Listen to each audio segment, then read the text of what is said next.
The cyber world has been described as the new international battleground. Tech experts are warning anyone with a smartphone is at risk of cybercrime after a jump in scams over the past 18 months. Let's cross live now to futurist and tech expert Steve Sammartino. Steve, Apple has released a critical software patch to fix a security vulnerability. Can you take us through what's known about this threat?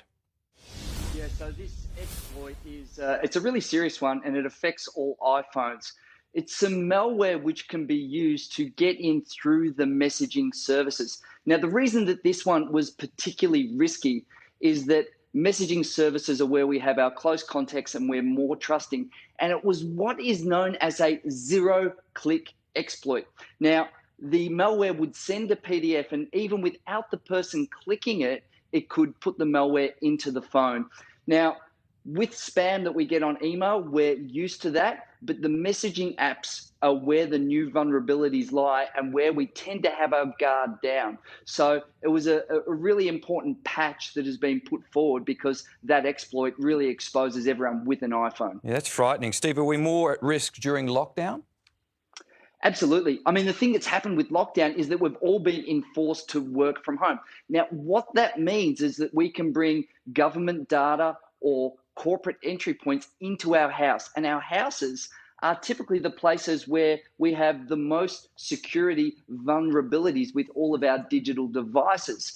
And the expectation that we would have the right security parameters within the workplace and within the office, we don't have that. We can be exposed via our Wi-Fi and poor digital hygiene that we have within our products once we're working in a home context. So it is seriously increased cyber risk in this country. All right, for old people like myself, how can we protect ourselves?